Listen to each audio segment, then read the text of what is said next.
Imagine a circle with a radius 1. This, by the way, is also called the unit circle. Okay, now let's say we have a triangle with the angle theta inside it. In that case, the vertical distance of the triangle is called sine theta, while the horizontal distance is called cosine theta. Okay, math folks, this is going to be really important later on, but now let's enjoy the intro.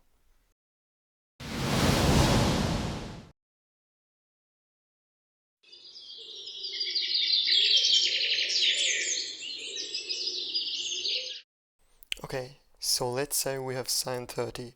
How can we solve this without a calculator? Well, one way would be with the help of the so-called 30-60-90 triangle, where the hypotenuse is 2, across the 60 degrees is the root of 3, and across the 30 degrees lies 1.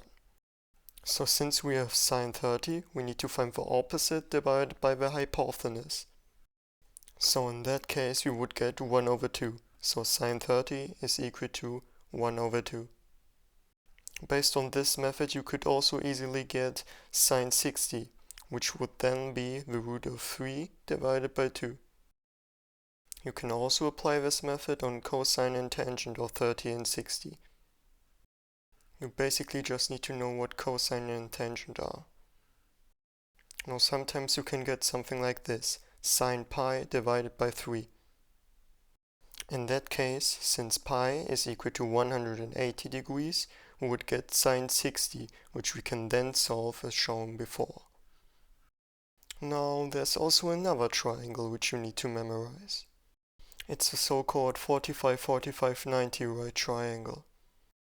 So besides the 90 degrees, the sides are equal to 1, and across the 90 degrees it's the square root of 2, since 1 squared plus 1 squared is equal to the root of 2 squared, according to the Pythagorean theorem.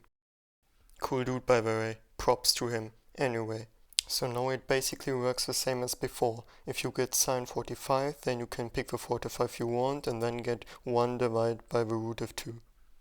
Since we don't like roots in the denominator, we need to rationalize this answer. So the answer would be the root of 2 divided by 2. Okay, now pause the video and try to solve tangent pi divided by 4.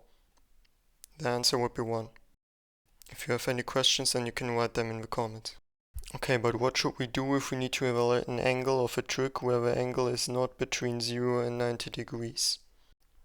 Well, in that case you need to memorize the following. If a reference angle lies in the first quadrant, then we can just use the angle. If the reference angle is in the second quadrant, then we use the reference angle is equal to 180 degrees minus our angle. If it's in the third quadrant, then we use the reference angle is equal to our angle minus 180 degrees. And if it's gonna be in the fourth, then we use the reference angle is equal to 360 degrees minus our angle. If you want to, you can take a screenshot. Okay, a wise man once said, practice is key. So let's say we have sine 150. So 150 degrees is between 90 and 180 degrees. Based on that, we need to evaluate 180 degrees minus 150 degrees, which would be 30 degrees. Since we are in the second quadrant, the opposite is positive 1 and the hypotenuse is 2. So just as I said it before, we look how the triangle's position is relative to the plane. Now if you would have had cosine of an angle, then the answer would have been negative since we are on the negative x-axis. Now if you don't like planes, then I got you. You can also memorize the following sentence. It tells you about the positive trig functions in each quadrant. The A in the first word stands for all. Now let's take another example, cosine 330. Since we're in the fourth quadrant, we need to evaluate 360 minus 330 degrees, which would be 30 degrees. According to our sentence, cosine is the only trig function in the fourth quadrant which is positive. So our answer would be positive root of 3 divided by 2. Let's take a look at tangent minus 350. Okay, so what should we do if our angle is negative?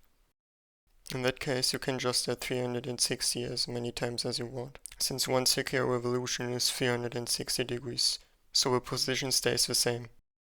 In that case, we get tangent 45, which we can easily evaluate. It's just 1.